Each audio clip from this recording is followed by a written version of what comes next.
Oke, balik lagi di channel Kadek Gadget. Di video kali ini saya mau jelasin cara main game PS4 di PC dan laptop menggunakan emulator. Untuk main game PS4 di PC dan laptop, ada dua emulator yang bisa kita gunakan, yaitu FP PS4 dan Shadow PS4 atau Shade PS4. Kedua emulator ini masih dalam tahap pengembangan, jadi untuk saat ini game yang playable itu kebanyakan game PS4 yang dua dimensi. Tapi pada perkembangannya emulator Shade PS4 sudah bisa menjalankan game 3D yaitu Bloodborne. Jadi di video kali ini saya akan jelaskan cara menggunakan emulator Shadow PS4 atau Shade PS4.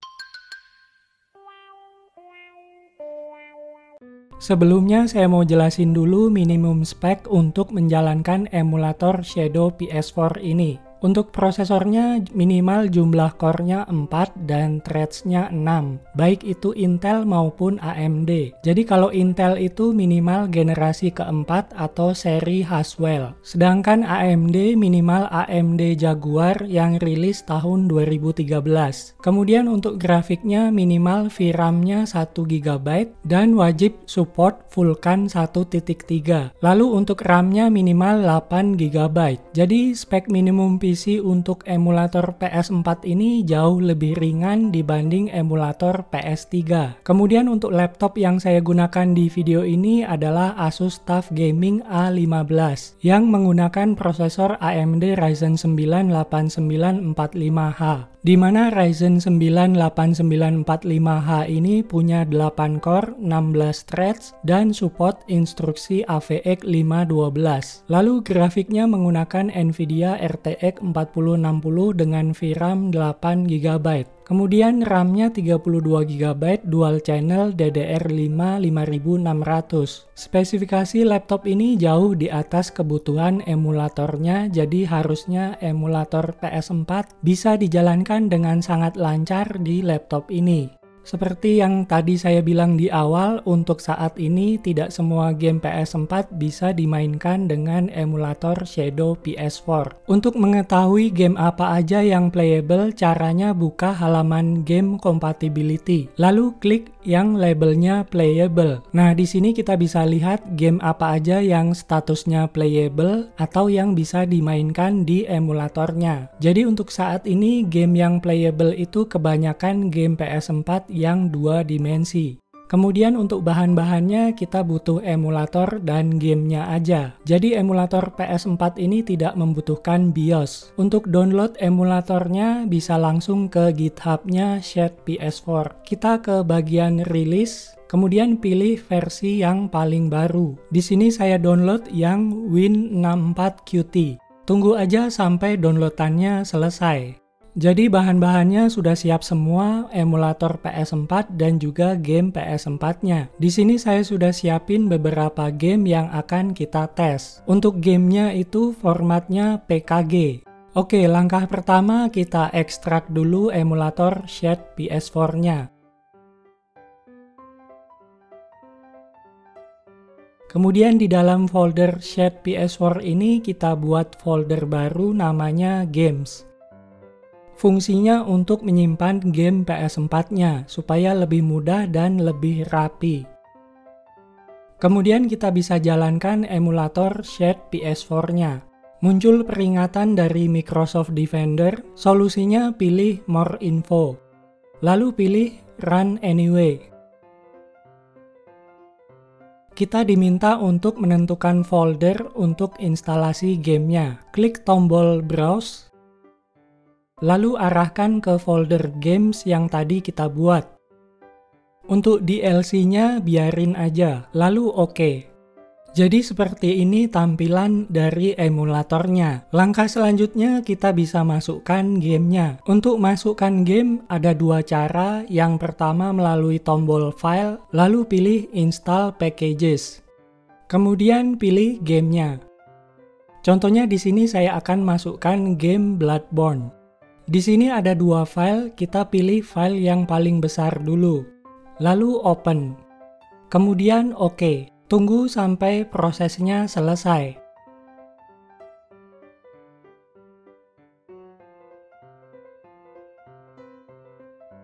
Lalu oke.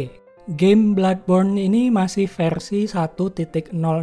Supaya gamenya lancar, wajib di-upgrade ke versi 1.09. Caranya kita install PKG yang satunya lagi. Jadi kita pilih PKG yang size-nya kecil ini, lalu open. Kemudian oke. Lalu yes. Kemudian oke. Bisa dilihat gamenya berubah jadi versi 1.09. Jadi sekarang kita bisa masukkan game PS4 yang lainnya. Cara kedua untuk masukin gamenya adalah dengan cara drag and drop file PKG-nya ke emulator. Jadi ini kita drag and drop aja file PKG-nya satu persatu.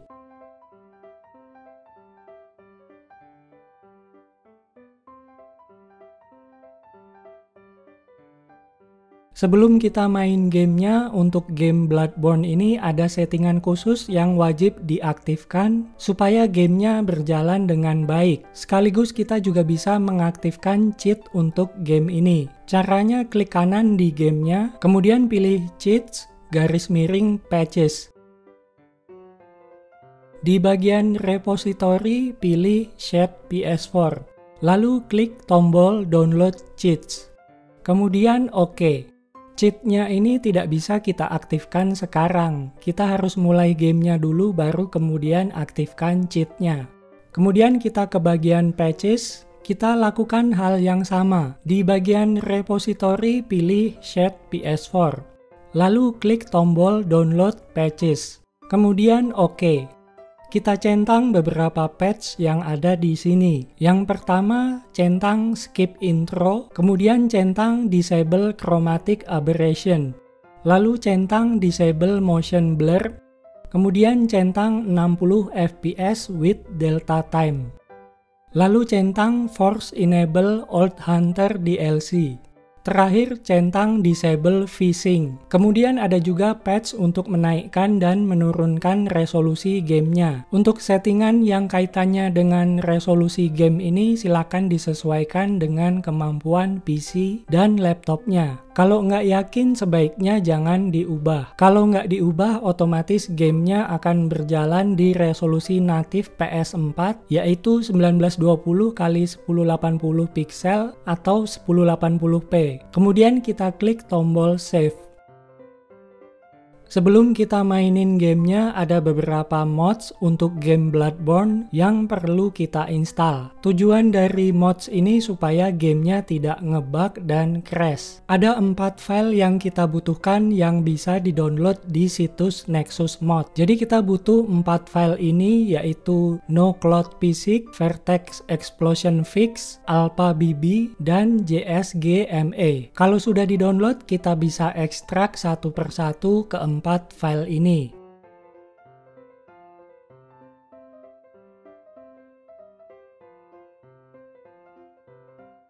Kemudian kita buka folder Shed PS4-nya. Lalu buka folder Games. Disinilah tempat kita menyimpan game PS4-nya. Kemudian kita lihat serial number dari game Bloodborne-nya. Dalam hal ini kodenya CUSA 00900. Lalu kita cari kode yang sama di dalam folder games. Jadi kita pilih folder yang kodenya sama dengan kode gamenya. Lalu kita masuk ke folder DVD root PS4. Kemudian kita buka folder mods-nya, lalu pilih JSGMA. Kemudian buka folder JSGMA Mod Enabler. Lalu kita copy semua file yang ada di sini. Kemudian kita paste ke folder DVD root PS4. Balik lagi ke folder mods-nya. Lalu pilih Vertex Explosion Fix. Di dalamnya ada folder yang namanya sama. Kita copy folder yang di dalamnya ini. Lalu masuk ke folder mods. Kemudian paste di sini. Langkah selanjutnya kita jalankan aplikasi JSGMA. Pilih Yes. Di sini kita bisa lihat Vertex Explosion Fix. Klik tombol panah supaya pindah ke sebelah. Kemudian kita close aja aplikasinya.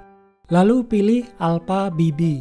Di dalamnya ada folder DVD root PS4. Di dalamnya lagi ada folder SFX. Kita copy folder SFX ini. Lalu kita paste ke dalam DVD root PS4. Kemudian pilih Replace.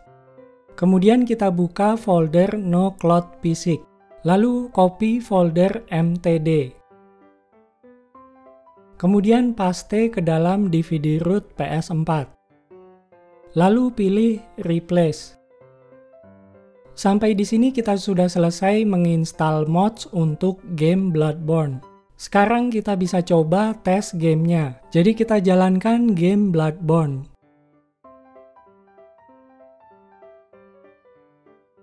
Nah, di sini saya mau coba aktifkan cheat-nya untuk ngecek apakah berfungsi atau tidak. Supaya tampilannya full screen, kita bisa pencet tombol F11 di keyboard. Untuk keluar dari full screen, pencet F11 lagi. Oke, kita sudah masuk ke dalam gamenya.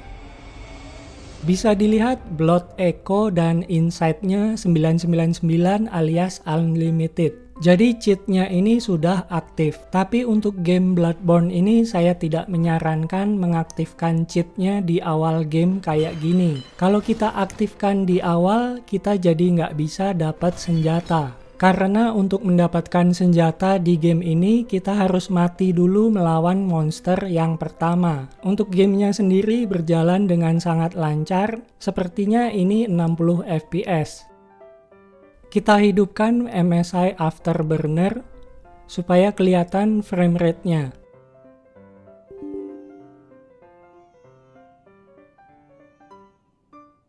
Nah, bisa dilihat gamenya memang berjalan di 60 fps. Dan ini stabil banget, nggak pernah ngedrop di bawah 60 fps. Nah, ini adalah monster yang saya bilang tadi. Harusnya kita mati di sini. Tapi karena pakai cheat, jadi nggak bisa mati dan nggak bisa dapat senjata. Jadi untuk game Bloodborne ini bisa dimainkan dengan sangat lancar di emulator Shadow PS4. Dengan catatan kita harus aktifkan patch dan juga install mods-nya.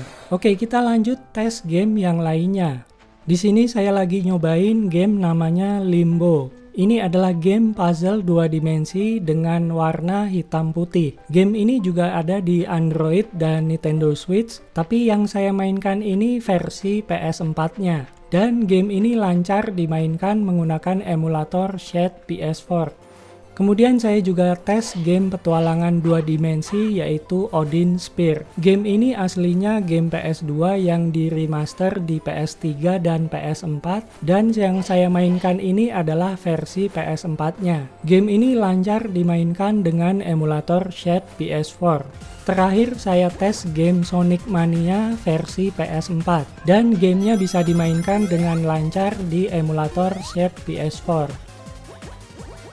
Emulator Shade PS4 ini memang belum sempurna, masih banyak game PS4 yang belum bisa dijalankan dengan emulator ini. Terutama game-game AAA masih sedikit jumlahnya yang playable. Setahu saya baru ada 3 game AAA yang bisa dijalankan dengan emulator ini, yaitu Bloodborne, The Last Guardian, dan Gravity Rush Remaster. Jadi emulator Shadow PS4 ini memang masih perlu dikembangkan lagi. Kita tunggu aja perkembangan emulator yang satu ini. Oke, itu dia tadi cara main game PS4 di PC dan laptop menggunakan emulator. Buat yang mau kepoin laptop Asus TUF yang saya gunakan di video ini, bisa cek video reviewnya yang ini atau cek di deskripsi video juga ada. Segitu aja videonya. Kalau masih ada yang nggak jelas, komen aja di bawah. Jangan lupa like video ini dan subscribe ke channel Kadek Gadget. Kita ketemu lagi di video selanjutnya.